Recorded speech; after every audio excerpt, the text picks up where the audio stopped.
Well, let me ask you another question first. Why do you feel it's necessary to increase the contact you are having when it's obvious you are having contact? Just because I want more. Why? I guess to have that comfort. Comfort. What is it about that that comforts you? Just the fact that she's there and I can... But you know she is. Yeah. Why do you keep needing a repetition of proof? Because it feels good. But it feels good because you have a belief about it. Mm-hmm. What's your belief? What's your belief about why you need more contact? What seems to be missing if you don't have it, in your estimation?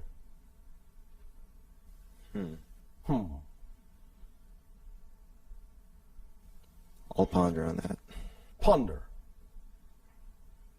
Now, knowing that she is in spirit, do you believe that she has, shall we just say, a broader point of view than you might at this point in physical reality?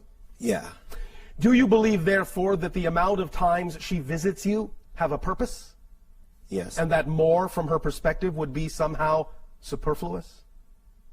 Yeah. So what I'm saying is, do you trust the fact that her timing in visiting you is appropriate? Yes. Then, is it sufficient? Yeah, it is. If you know it's appropriate from her point of view, are you willing to believe and feel that it's sufficient for yours as well? Yes, I am. All right. So you trust her? Yes. All right. Do you believe that if and when there is absolutely a need for her to contact you, she always will? Yes. Then you trust the timing there too. Mm-hmm. So why ask for more than what you've been getting? I guess I don't need to. No, you don't need to, but why are you asking? That's the key. What do you feel is lacking within yourself that you feel you need from her? What kind of reassurance and reaffirmations are you seeking that you think she gives you, but in fact can't give you? You have to give yourself.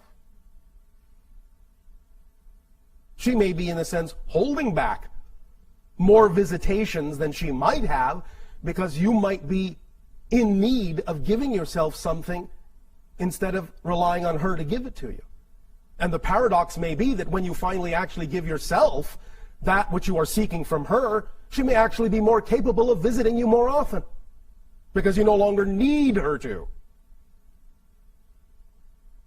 Does that make sense? Yes, it does. So what is it that you are not giving yourself? I guess more love. And why are you not giving yourself as much love as you deserve? Do you have a reason? No. Well, then what prevents you from giving yourself that love? I guess my ego, my state of lack, which isn't really there. It's just, made up within myself. Yes, it is. But why do you make it up? How does it serve you to make up a sensation of lack? And remember, of course, paradoxically, that when you do that, what you're doing is you are creating an abundance of lack. Can you create an abundance of something else instead of lack? Yes. Or do you feel you still need to create an abundance of lack? No, I can create an abundance of love for myself. All right, and other things as well, yes? Mm-hmm. All right. Are you willing to do this? Yes. Do you believe you deserve it? Yes. All right. Then, is anything stopping you from bringing that in? No. Do you feel more relaxed about the amount of times your mother chooses to make contact? Yes, I do now. All right. Then I will say pleasant dreams and say hello for us. Thanks. Thank you. One other question. Yes. Okay. I'm a musician. Oh, all right. And I've been putting out the necessary steps, or I have in the past, to create a reality where I'm playing with other musicians and creating a scenario with a band. Yes. And now? And that hasn't been coming to play like I've been trying to do. Do you see that the thing we already talked about is somewhat connected to the thing we're talking about now?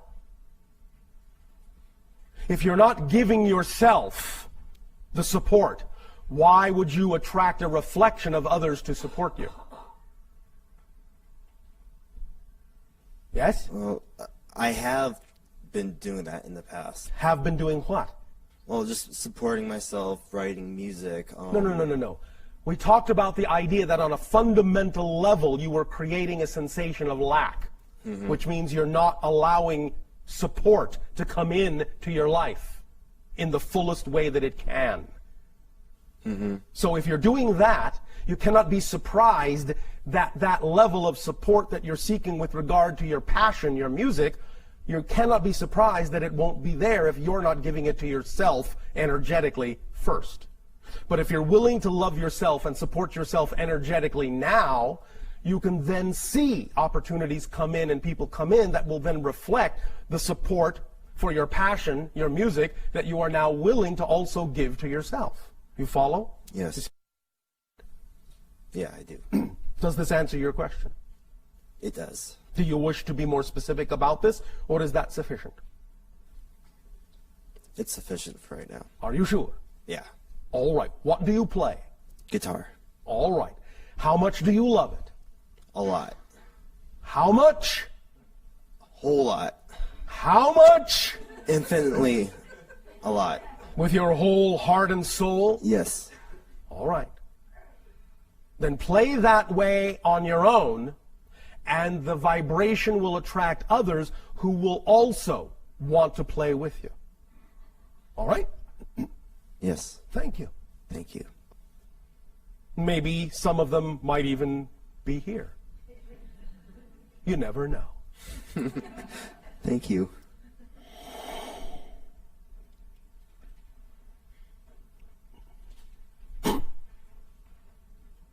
Hello, Bashar. And a you good day. My name is Deborah Campbell. All right, if you insist. Yes. And I'm very surprised that I'm here today. You are? Because, well, I am very surprised that I am there today, too.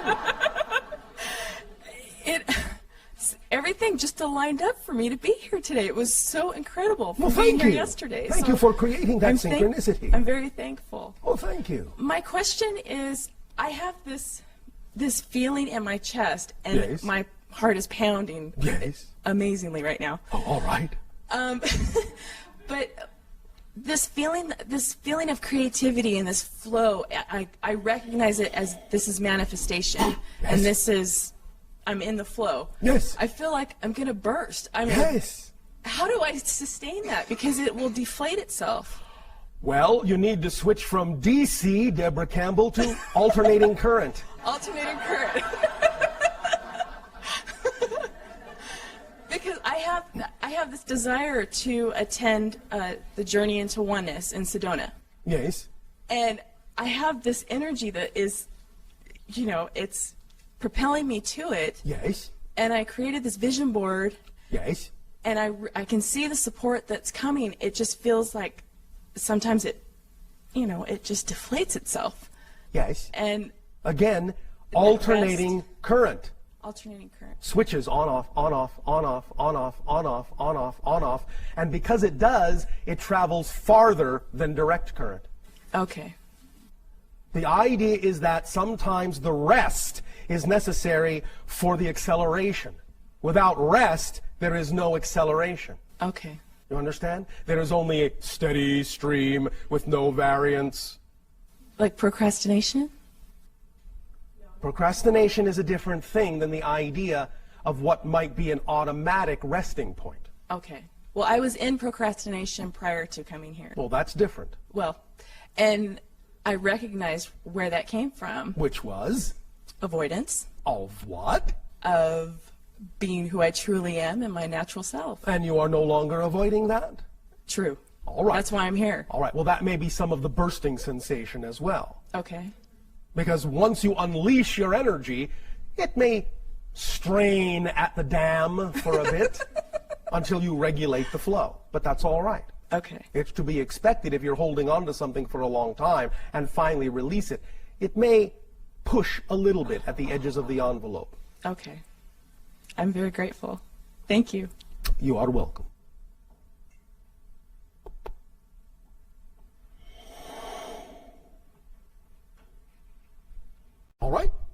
Thank you. Thank you. One moment, one moment, one moment.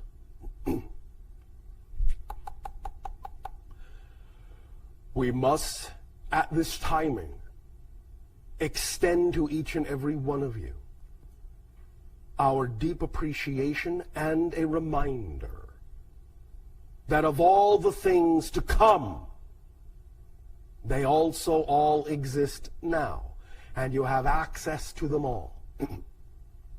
Today is yesterday's tomorrow. It's all the same. It's all one. It's all here. It's all now. By acting on the downloads you get, in moving in the direction of becoming more and more and more, the state of being and the vibration that you know to be true for your natural self. And just being in that state for its own sake, for its own sake, for its own sake. Then all the walls and all the barriers and all the borders dissolve. And everything can come through that needs to come through to let you know you are upheld and supported and carried forward in the arms of your higher mind and all that is, unconditionally, faithfully, eternally. Fear not, for all you will discover in your fear is more of yourself. We thank you for this co-created transmission, our unconditional love to you all, forever and ever. Good day.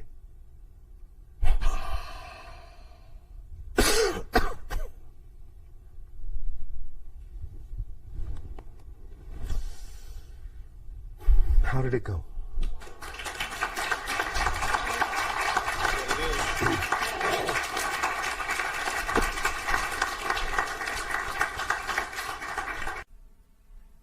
Hello, Bashar. And to you, good day. I have two questions. Yes.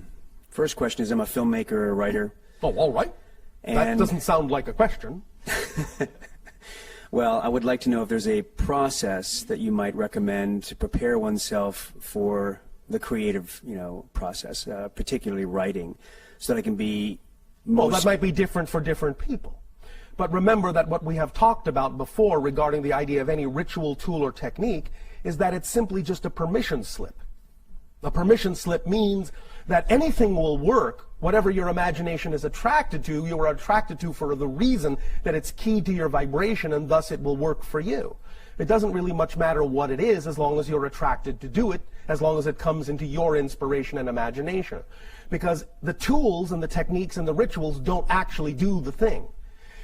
The permission slip, and why we call them permission slips, is simply that whatever you're attracted to because it's a reflection of whatever your belief system is at the moment that requires that kind of a reflection to allow you to give yourself permission to be more of who you are, as if you needed it. You don't, but that's how those tools work. When you have a belief system that thinks you need something like that, then what you're simply doing is you're using a permission slip to give yourself permission to be more of who you are. So in terms of the idea of boosting your creativity, what methodologies have come into your imagination that seem most attractive? There's a method I used to use that was just to calm and quiet my mind and Yes. get all the external distractions out But of in my... that you used to use it, we would assume that it may not necessarily be what attracts you now. Is there something, another methodology, another tool, another technique that you find more inspirational, more enjoyable, more attractive, more fun? No, I'm lacking a process altogether, because it seems to me that... What if you don't need one? Is that within the realm of your belief system, that you actually don't need a process to be creative? You can just spontaneously be so? Yes. Then? Well, it seems that my creativity is Yes.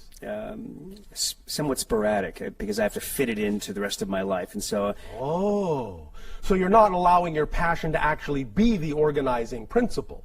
You are attempting to cram it into a box that doesn't fit. Is that what you're saying? Yes, it's often that way. Well, then why should you be surprised that it's not actually functioning very well? Yes, I get that. All right. Are you willing to relax the box a little bit at least? Yes. Are you willing to loosen up the structure and the schedule a little bit to allow for more spontaneity to come in and trust it? Yes. All right.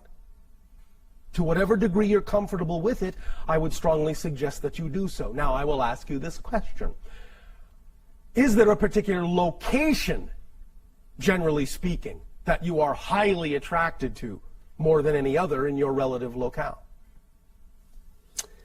You know, the mountain, the beach, that kind of thing? Yeah, I would say the ocean, the beach. All right. How often do you get there? Not often enough. Do you think that going there more often might inspire you a little bit more? Might loosen the box? I do. Then why not take some walks along the beach more often and see what happens? Good idea. Thank you. Will that do? Thank you. My second question Yes. is I would like, excuse me, I would like to change the pattern of my love life. The pattern. Yes, I have a pattern. It's a distinct pattern where I... But you don't have a pattern now because you just said you have a pattern. Okay, yes. Remember that the recognition of the pattern is the end of it, and if you keep doing the same thing, it's not a pattern, it's a choice. So the question is, why would you keep choosing to do the same thing you say you don't want to do? Yes, I understand that. Yes. I thought I had broken that. You have. I have. Again, once you recognize you have a pattern, you have broken the pattern. If you keep doing the same thing, it's not a pattern. It's a choice. So now you have to ask yourself, why would I keep choosing something I say I no longer want to do? And in asking that question, you will then find out what belief systems you have attached to your motivation for continuing to choose the same thing you don't want to choose.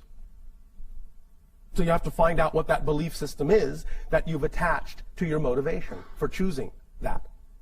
So what's the belief that makes it seem as if you ought to keep choosing what you don't want to choose? That's the question. It's not a pattern anymore. It's a choice. But it's a choice based on the belief that that's the right choice to make. So what's the belief that would say that continuing to choose that is the right choice to make? What's the counter belief? What's the alternative choice? I will have to spend some time trying to figure out what my belief system is on that. Well, yes, but it doesn't have to take much time. I'm giving you the clue right here. Very often when people on your planet choose things they say they don't want to choose because they've attached belief systems to them that make them choose them, all you have to do to really illuminate why you're doing that is ask yourself, what's the alternative? What would you rather choose? And the question then is to use your fear in a constructive way by saying, if I actually did choose what I say I would prefer to choose, what's the worst possible thing I'm afraid might happen? And then you will reveal to yourself what kind of negative fear you may have attached to the thing you say you prefer that you're not choosing. And in then recognizing what that negative fear might be that you've attached to it, you can then examine it and let it go by identifying it first. So the question, what's the alternative, is what would you rather be choosing? Do you have an answer? Just an example, what would you rather be choosing than what you're choosing? I'd rather be choosing relationships that... Yes? A relationship that... Come on, you said you were a writer. Yes. Come on. I'd rather choose a relationship that...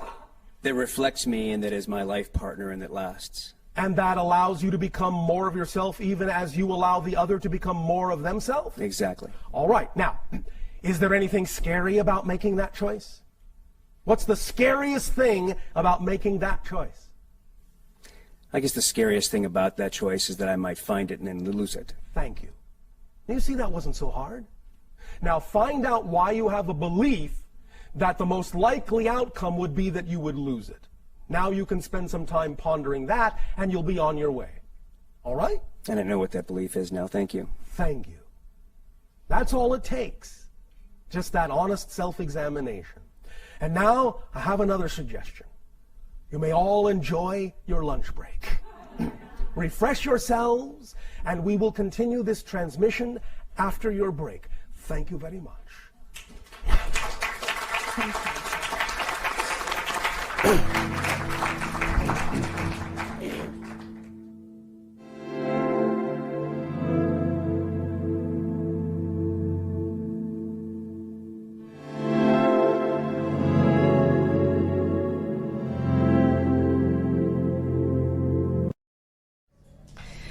Welcome back, everyone. Hope you had a really good lunch. Ready for more Bashar?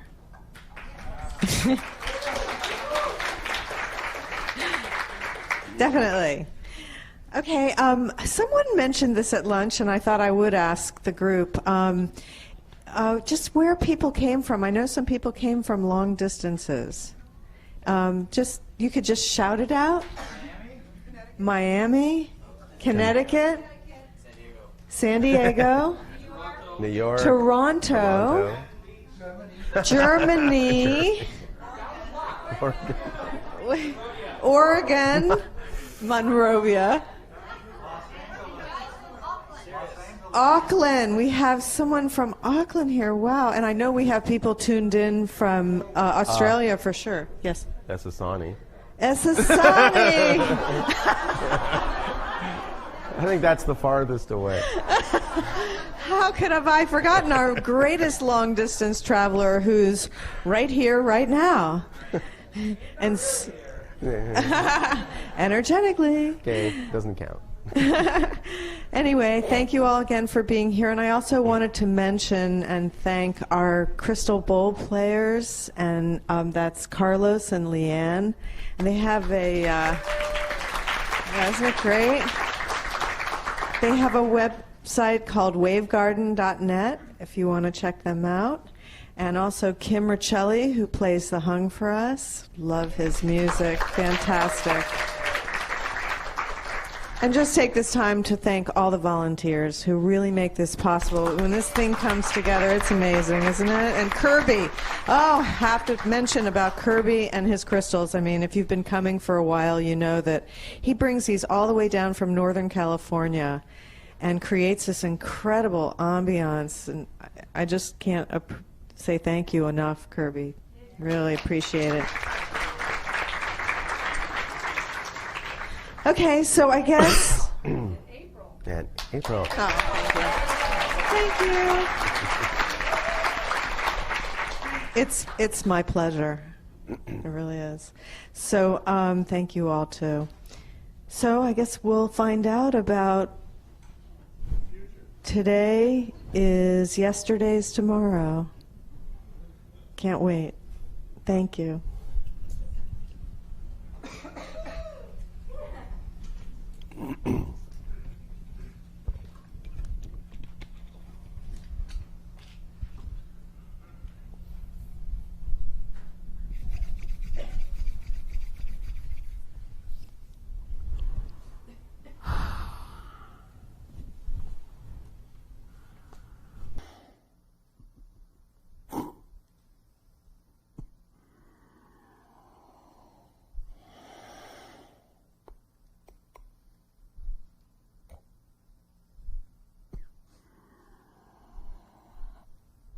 I don't say let us continue with this transmission. Now, did you enjoy your refreshment break? Yes. All right. Let us continue this transmission in the following way. We will discuss at the moment a few different kinds of things. This is all lumped under the idea of our title, Today is Yesterday's Tomorrow. That meaning that all time is one, it is all here and now. And what we will speak about that regards the concept you call the future is, nevertheless, I remind you, actually existing in the present, and that there is no such thing as a prediction of the future. Once again, we say there is only the sensing of the energy that exists at the present time the prediction is made. That is what is being sensed, is the present energy.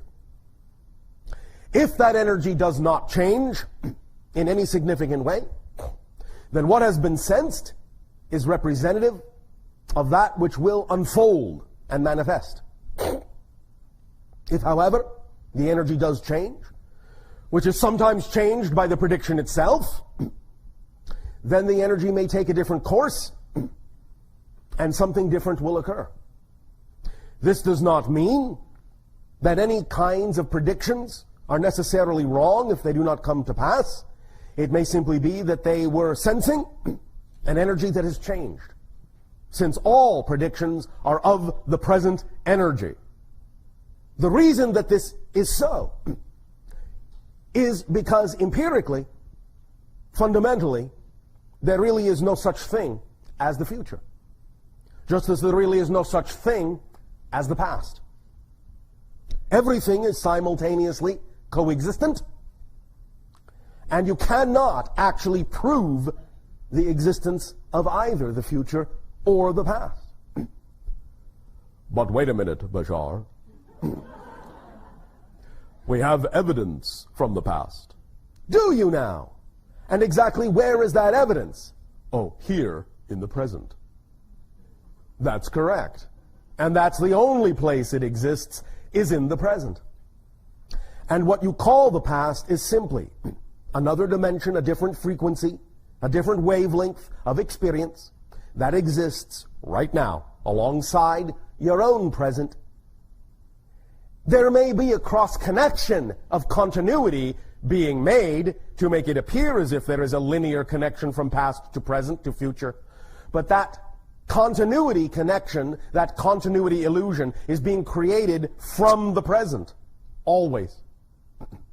So when you say, here is evidence of the past, what you are saying is, you have created a linkage, a bridge, a connection, to a simultaneously concurrent reality in such a linear space-time manner as to create the illusion of cause and effect, because it serves a purpose for you to experience the idea of the process of creation from a beginning to an ending. That's all you're doing. But there is no actual proof of the existence of the past, because there is no such thing. That is why it is also easy to cross-connect to other lives, because they all exist now. And thus then, if it truly was that they were in the past, or truly was that they were in the future, you would not be able to really make that linkage. There is only one moment. It is now. Everything happens in the now. Everything that appears to be a different moment is actually a different perspective of the same now. A different point of view, a different angle, a different picture, a different photograph.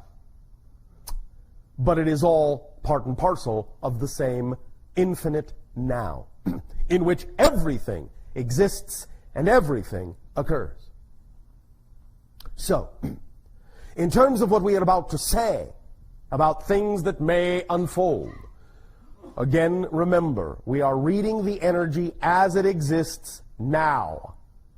But it is always your world and always your choice to allow the momentum of many of these things to continue, to allow the inertia of many of these things to unfold, or to choose a different course and create a new reality experience that you can shift to. When we talk about the idea also of everything being now, the idea again is to remember, or we would like to reinforce the notion that you keep in mind that all changes are total changes, in the sense that you shift from one reality to another. You shift, in a sense, your point of view, because you already exist in all the realities that you're ever going to exist in. So it's not even a matter of actually changing from one reality to another. It's an issue more of closing your eyes, closing your focus in one reality, and opening them in another in which you already exist, or at least a version of you does. The idea of changing is never that you will change anyone else, never that you will change the world, not even in a sense that you'll actually change yourself. It is simply that you shift to a reality whose vibration is already reflective of the reality vibration you now prefer. And start looking with your consciousness through the eyes of the version of you that already exists in a reality reflective of what that version of you represents. So you've never changed anyone, never changed the world. The world that you used to look through the eyes of still exists, always will, and will always experience itself as it is. But you can experience a new earth, a new reality, depending upon your vibration. And that's why we say, all you have to do to change the world is change yourself. Because you will never actually change the world. You will only change from one perspective to another. But that will appear and feel and be experienced as a new world. And all the individuals who have representations in that world, you will experience. Individuals who do not have representations in that world, you will not experience. It is as simple as that. For a while, you may continue to experience the idea of people who have representational vibrations that are not necessarily fully aligned with the world that you prefer. But that's also because you are not fully aligned yet with the world that you prefer. And so there will be, as you say, a potpourri, a mixed bag for a while, and you will still for a while be capable of experiencing people who do not necessarily vibrate in accord with you. But that's still for the purpose of giving you the option to reflect off of them what you are by seeing what you are not. For many of you still understand what you are in that way. But the more and more you understand who you are for its own sake, without necessarily needing to see a counter offer of what you are not, more and more of you who do not need that will no longer see that. You will simply find yourself one day interacting pretty much only with the individuals who are similar in nature, similar in vibration. And you may scratch your heads and wonder where all the other people went. But they will still be on the world that you no longer look through. And they will still be living their lives as they wish to, as they have chosen to. And it's as simple as that. And neither, in terms of validity, is more important or better or right or wrong than the other. They are all part and parcel of the infinite choices within all that is. Allow them to all be valid. Allow all to make the choices that they need to make. And by doing so, it will be that much easier for you to allow yourself to experience the reality that you prefer. Now, as we read the energy now, many things are changing, many things are shifting, and this is what we perceive at the moment. You have begun to experience the breakdown of some of your economic systems. You have begun to experience some shifting in your political worlds. This will continue. And again, as we have always said, the idea is not to change the old systems, but to have new systems in place, ready to go when the old systems fall apart. That will be part and parcel of taking action in the new world, in the new way. Creating that vibration that is representative of the reality you wish to take yourself to. So that when you shift, and in that shift, experience the old ideas falling away, falling apart, crumbling all around you, you will have the capacity to attract to yourself new systems, either invented by you or others that you will attract yourself to be able to facilitate the new ideas, the new perspectives, the new ways of doing things in the new reality you will have shifted to, which can then be implemented rapidly. Now, as it stands in this moment, what you are doing with your economic structure may carry you for about 5 of your years. Then there will be what you call another collapse. But at that time, in 5 years, there will be other systems that can rapidly replace what has then been washed away. So, do not fear. Never approach these things with fear, for that will determine what reality you experience. So obviously what we are perceiving and what we are sharing with you is part and parcel of the reality of the vibration of your preferred reality, which does not mean there will not be change, sometimes even very dramatic change. But remember, as we said, an event is not an event until you have responded to it. So the idea is not so much exactly what happens, but how you respond to it that makes it the event you will experience it to be. So respond well to all these things, and they will serve you well in the new reality. Respond negatively, and that's the reality you will remain in. So in 5 years, you will see, most likely, the opportunity to reinvent some very fundamental economic principles on your planet that will begin to take you, not right away, but will begin to take you toward an understanding of the true worth and the true value of the individual members of a society, which will ultimately lead to an economy actually based on the actual skills and talents of the individuals in a society, which will be in that context uncorruptible. The idea in that sense will be that as you approach the concept of a global organization, it will be one that allows borders and barriers to be crossed and to be dissolved, because it will be the skills and talents of individuals that will cross those borders to be of service to others who need their services. And as you begin finding more and more teams of individuals being sent around the world to aid and assist those that require their assistance, you will suddenly begin to see the threads being woven of the tapestry of a new economy. And bit by bit, within a few decades, you will realize that no longer will you require an artificial symbol to represent the idea of value and exchange. The exchange between people will be sufficient, and the reason that this will work is because it will also go hand in hand with the idea that within the next 2 or 3 decades, you will also create the idea of absolute, unlimited free energy.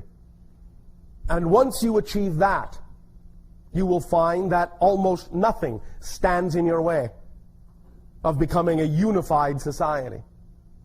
Now, between now and then, there may be a few interesting surprises. Again, as we have talked about, more and more will be there an increase in the awareness of the existence of extraterrestrial societies, beginning on and around your year of 2015. There will be more knowledge that such things exist.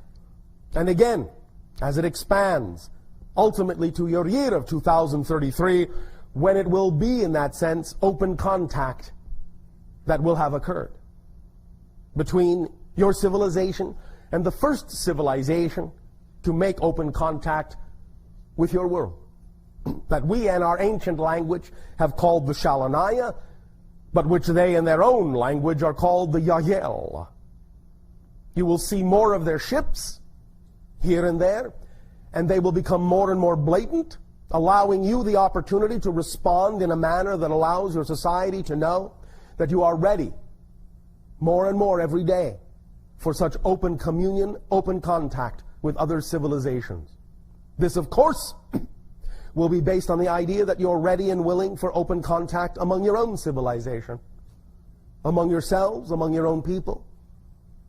The willingness to take the actions necessary to receive the downloads and take the actions necessary to create more expansive systems, more expansive opportunities, more expansive services, more expansive inventions, more expansive awareness about the nature of the structure of existence, and apply that in your day-to-day reality. Politically, you will find, over the course of that same 3 decades, many new changes will come about.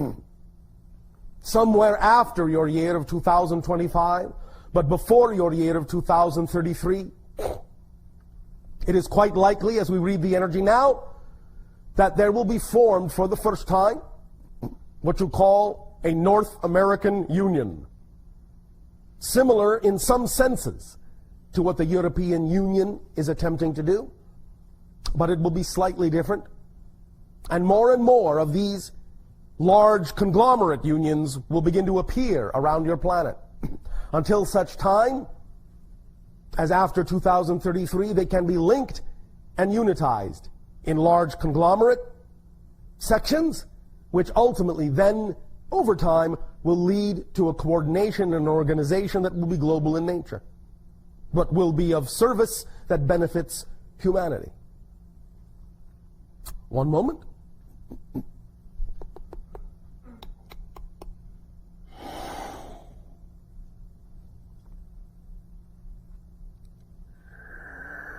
As has been said, opportunities for sightings will increase. More downloads will occur, that contact is imminent. The literalness of the sightings may or may not occur in your upcoming next couple of days, and also again in February of your new year. One moment. To allow for some of these transitions to take hold, take root, without our interference, we will once again go offline for the transition of your present to new year. Somewhere in and around your December 15th, and we will reconnect once again after your new year has begun. One moment. The channel and the original agreement that was made within the Oversoul, of which he and I are aspects,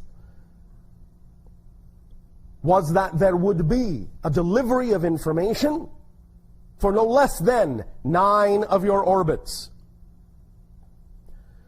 We are now approaching a time in what you call 2 orbits that will represent 3 times the original agreed upon amount. Once it reaches its 27th year, it will then take a different form for the next 3 years thereafter, until your year of 2013. We will not instruct at this time what this different form will be, but it will be by our calling alone in terms of how it shall occur. In the manner of the channeling as you understand it now, to no society to whom we have channeled does any channeling in one form last more than the length of an Sasanian lifetime.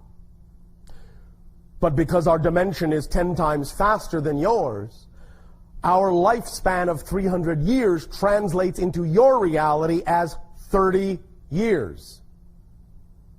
So when the 30th year occurs in 2013, there will be a transition of how this information is delivered.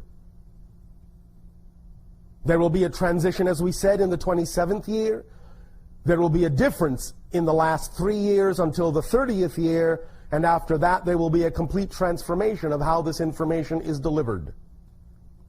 But it will go hand in hand and be part and parcel with many of the changes that are upcoming, and will represent many of the new systems that are required for implementation in terms of the educational systems on your world. And it will dovetail, as you say, into some of those educational systems and lay the foundations for new interactive educational systems that shall be widespread in the years to come after 2013. One moment.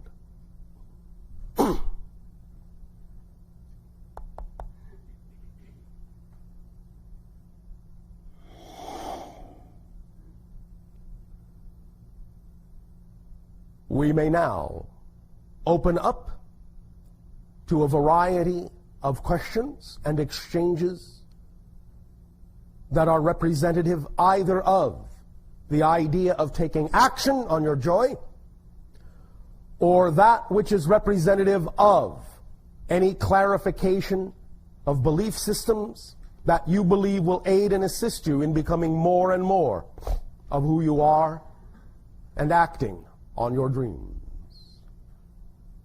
You may begin this portion of the transmission.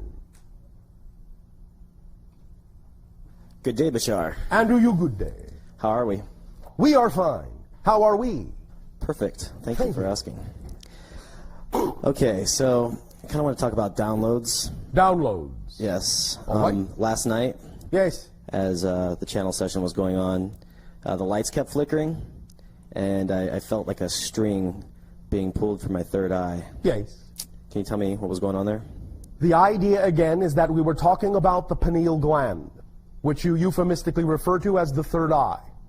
Thus, the idea is that there was more activation of that particular energy center of the body, and when that energy center of the body is more highly activated, it expands one's ability to perceive into other dimensions. But doing so actually also expands the electromagnetic field around the body. It can, for a while until stabilized, be a little bit erratic. And when interacting with other electromagnetic fields, of which there are a plethora on your planet, it may cause contrary waves that will cause feedback loops in some of the existing electromagnetic systems that are in your immediate proximity, so as to cause fluctuations in their fields. Would like a cell phone be interrupting that then, for example? It can. Okay. Or it can be interrupted by the expanding field from your body. Okay. Or even activated. Was that why the lights were flickering then? In some sense, yes. Okay. And then later on that night, around a little after 3 a.m., my pineal gland was activated. Yes. And I was listening to a new ITOM lab track that was still in creation. And basically I had some incarnational experiences, and I felt all of my chakras basically align and vibrate. All right. And I felt like, my whole body basically kind of leave itself. But your body left itself? Well, I left my body. Well, in a sense, you expanded beyond the parameters of your physical form. Yes. So, with all that being said, I've actually, with the incarnation thing, I've come to find on my own one of the incarnations called Ion, and I was just hoping you could maybe expand on maybe what had happened last night, what I should be picking up on. The idea is that it was a template of a future, what you call a future incarnation. The template being shown to you, given to you the frequencies thereof to match in order to move forward and toward that vibration. Okay, and how can I, from what had happened, put that into action? Spend more time in the non-physical planes, or meditate on that more? How does your imagination wish to put it into action? Through creativity. Well, then, do so. Okay. Could you tell me a little bit more about Ion? It is a being of spontaneity, of spontaneous creation, that is highly technological in the sense that it is strongly connected to electromagnetic fields and their instantaneous manipulation. Cool. There's that temperature again. Yes. Okay, so what about with Tiave? Ion and Tiave have a relationship. Can you tell me about that? Not at this time. Okay. Except to say this. One pulls you to the future, and one grounds you to the earth. Interesting. So that you have a complete circuit and won't short yourself. Okay, one last question. It's involving synchronicity. Yes. My buddy Tom, I haven't seen him for like a month or two, and when I saw him yesterday, yes, we have the same bracelet. Yes.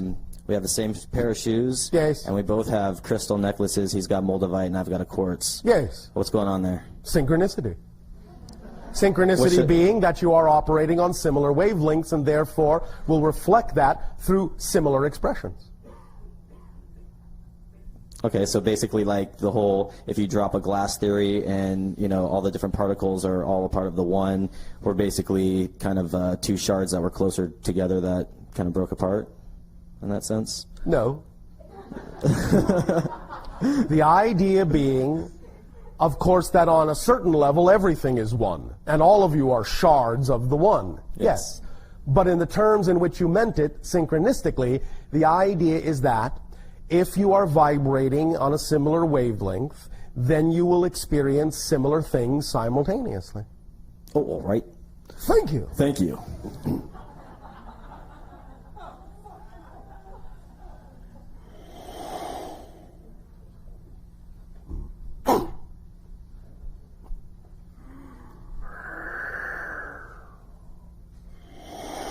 Good afternoon, Bashar. And to you, good day.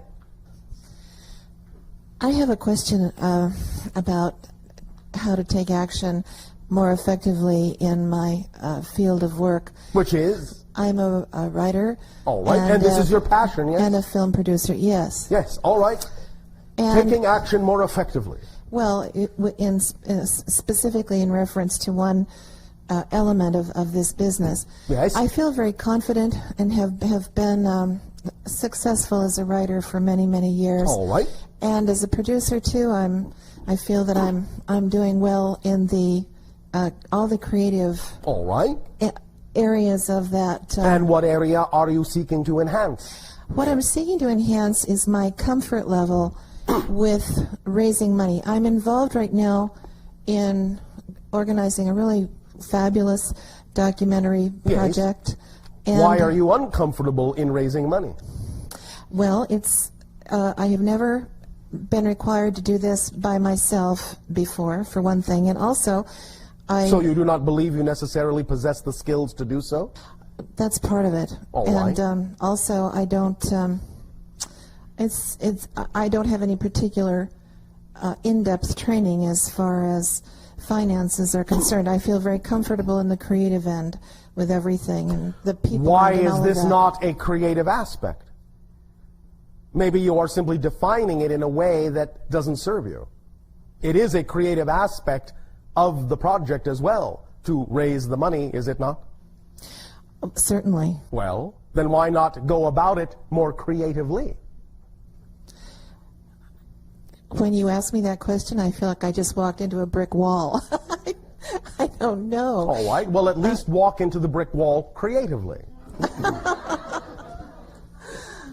The idea being is that your definitions are getting the better of you here.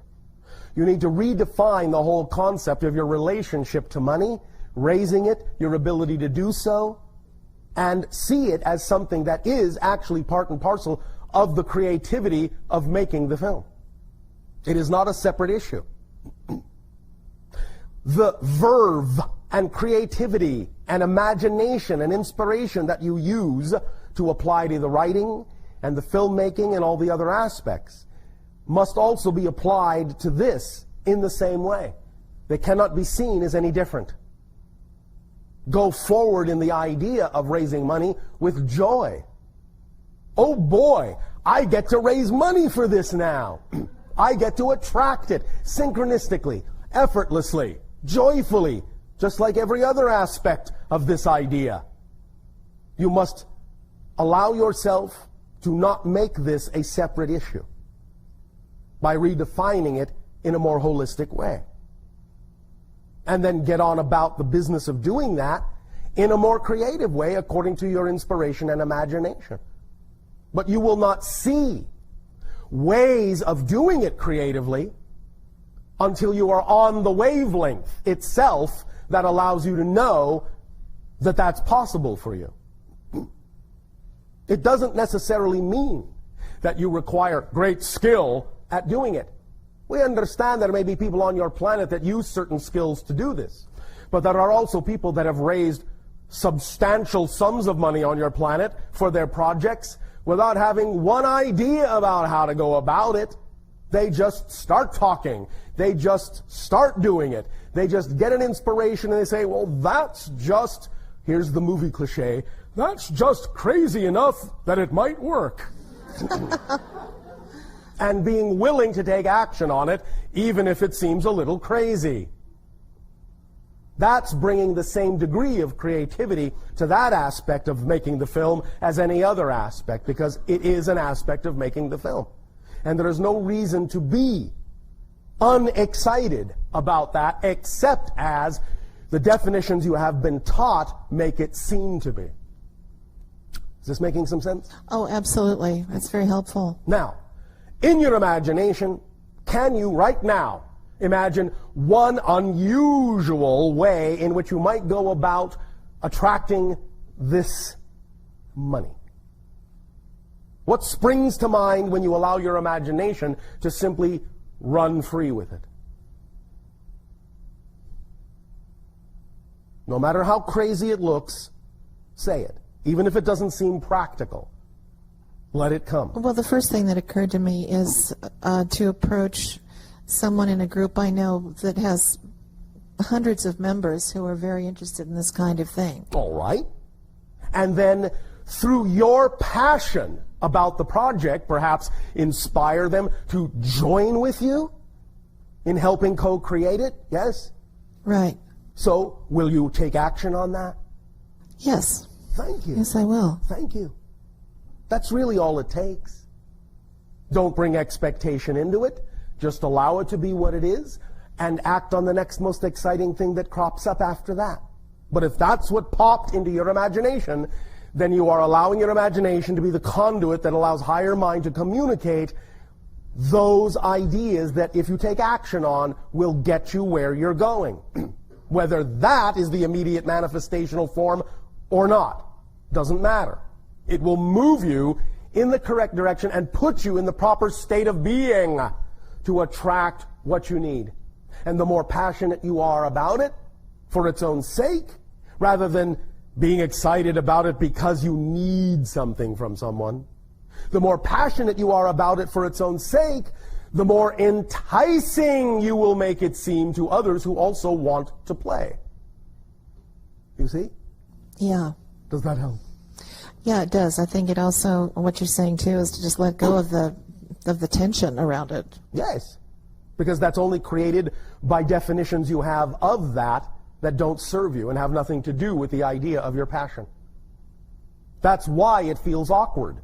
The awkwardness is telling you that the way you're approaching that aspect of the deal is not representative of your passion.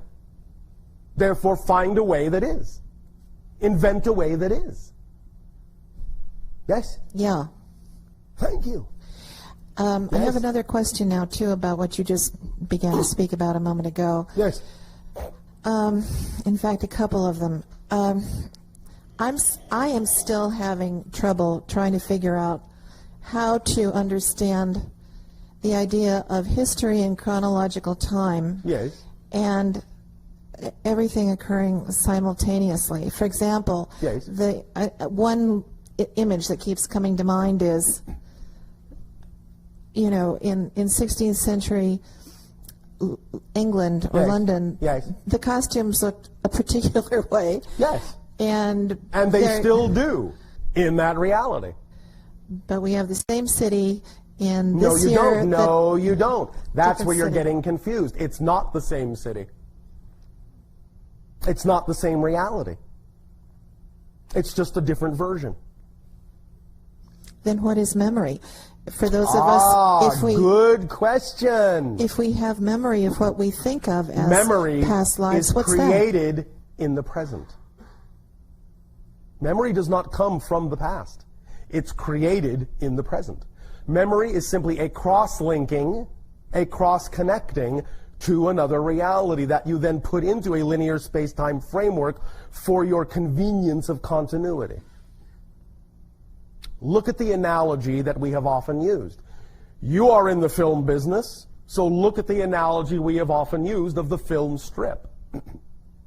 You know that if you look at the strip of film, one frame at a time, one after another, it's going to appear to be a continuous motion from beginning to end. But if you're the projectionist, you know that you can simply hold the film strip out between your hands and see all the frames at the same time. Just because you might experience the beginning through the projector and the ending through the projector and all the things in sequence when it runs through the projector, When you don't run it through the projector but just hold it in your hands, you can see all the frames at the same time and can look at them in any order you want. Does that make sense? Yes. So reality is actually like that. What you call 16th century London is a frame on a piece of film. What you call 21st century London is a frame somewhere on that film strip. They both exist at the same time. If you look at them through the projector, you will see a historical continuity and a progression. If you just look at them simultaneously, you'll see both of the frames on the strip at the same time. Does that help? So in other words, perhaps if you're working from a historical point of view, if you're, say, doing a historical book or film, then it serves you to look at it as the projector looks at it. Okay, so it's really a choice of how you choose to look at it. Yes. It's holographic. Depending upon your point of view will determine exactly how you see it. But all of them are correct. All the points of view are correct. It's just what serves you at any given moment for what you are doing. That's all. Does that make more sense? Yeah. Does that help? Yes, yes it does. And then, lastly, regarding something you said a few minutes ago about, choosing to exist in the reality that you prefer, and that you can't change the world. You can only change yourself. Yes. Well, then why bother? If I prefer to live in a world where there's no torture, where there's no Remember what we said about famine. the idea of process? And the idea of experiencing creation in action and what you learn from that? That's valuable. That's why bother. Because that is its own experience. Because it's not about changing someone else. It's about what you learn in your experience of being an aspect of creation. And then, in a sense, adding that perspective to creation, to give realization to another point of view in creation. That's why bother. Do you understand that? The value is in the experience. So, in a sense, the experience adds value to oneself and to the whole of creation. Is that what you're saying? It validates all that is. Because it is a real, valid experience of all that is. And to experience it, in that sense, validates all that is and the aspect of it experiencing it. And that is an experience of value and appreciation. Does that make more sense? Yes. But what is then the difference between, say, where perhaps we are now, or at least where I am, and a bodhisattva? Then what is the difference? Where is the difference in process? What happens in... It's a difference in the level of frequency represented by the degree of appreciation.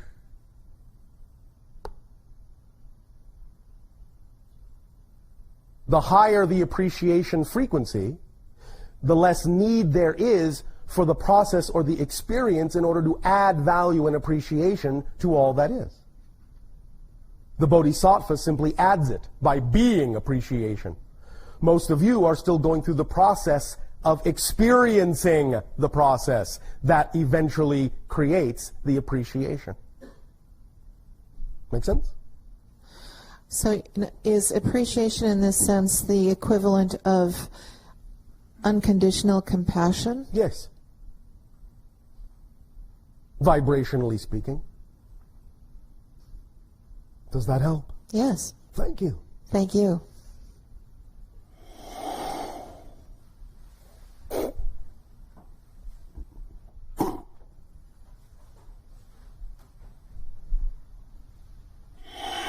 Hi, Bashar. And you good day. Good. I have two questions. Yes. One is, if I'm passionate about someone's life, can I change that person's life? No. Okay. You can, however, offer them an opportunity to choose to change their life. That's all you can do. So if you are, in that sense, passionate about them and loving, you can allow them to experience that there is an opportunity, a choice that they can make. But if you're loving, you have to allow them to make whatever choice they choose to make. Yes, that's true. Yes, I know. Okay, then. Does that help? Yes, it's very helpful. All right. I'll be, I'll Yes, be I know. loving, yes. Thank you. Well, your choice. You Yes. don't have to be. I choose to. Thank you. Okay, the second question is, Yes.